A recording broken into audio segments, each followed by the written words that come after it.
एक नंबर आहे. टाळी बजाव. माना म्हणजे टेक्निक त्यांची रोजची.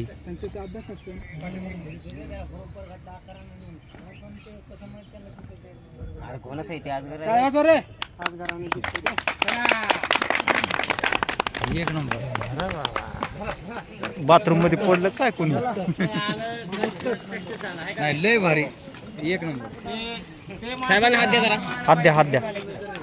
नाही सापाला तुम्ही बघितलं त्रिकोणी आकारामध्ये या सापाचं तोंड होतं, अंगावर गोल गोल धब्बे होते है ना, आणि बाहेर आल्याच्या नंतर तो चिडून फुसफुस असा आवाज काढत होता. तर तो आवाज का काढत होता की माझ्यापासून तुम्ही लांब राहा, मी आता तुम्हाला चावू शकतो.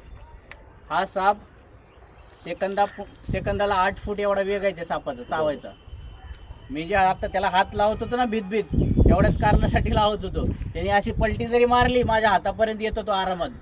त्यामुळे त्याला त्याच्या पद्धतीनं घातला आपण बॅगमध्ये. तर त्याच्यासाठी तुम्ही एकदा टाळ्या वाजवा. आकाराने 1-1.5 इंचाचे इथे जात असतात. त्यामुळं या सापाचा अटॅक चुकत नाही. त्यामुळं मी पकडलं तसं तुम्ही कधी पकडायला जायचं नाही. बरोबर. कारण याची विषाची पिशवी मोठी असते आणि दात मोठे असतात. यांनी सहजपणे एखाद्या शत्रूला पकडतो. याचा बाईट फुकट जात नाही, म्हणजे तो परफेक्टच घात करतो. तुम्ही म्हणत असताल ह्याने एवढे जवळ गेले ना, चावणं कसं गेले, त्यानं माझ्या जवळ याची वाट बघते. फक्त नजरेचा खेळ असते तिचा.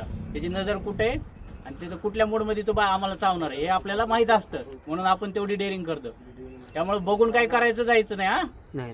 नाहीतर लावतो मी पण बॅग पकडतो बघितलं होतं. असा उद्योग करायचा नाही. मग तुम्हाला हॉस्पिटलला महिनाभर का होईना ऍडमिट व्हावं लागते आणि जीव जायची बी शक्यता असते. तर साप चावल्याच्या नंतर काय करायचं, जिथं साप चावला तिथली जखम तात्काळ धुवून घ्यायची. आपलं वाहत्या पाण्यामध्ये तुटीच्या खाली न्यायचं. जखम इथं साप चावलाय समजा, प्रेस करायचं असं दाबून जिथं साप चावलाय तिथलं रक्त काढायचं. की काय करायचं, 1 मिनिटाच्या आत करायचं प्रोसेस. चावल्याच्या नंतर असं दाबून रक्त काढायचं. ब्लेड वगैरे मारायचं नाही. ठीक आहे. आपल्याला हॉस्पिटल जवळ आहे YCM. तुम्ही सगळे इथंच राहता मला माहिती आहे ना. तर पहिलं ते करायचं, जखम धुवून घ्यायची. त्याच्यानं काय होते, रक्तामध्ये विष जे पसरणार असते आतमध्ये. साप चावल्याच्या नंतर लगेच सगळं विष आतमध्ये जात नाही. काही विष त्याच्या वरती पडलेलं असतं, ते हळूहळू एंटर करतं बॉडीमध्ये. तर जखम धुवून घेतली काय होतं, अर्ध विष वाहून जातं.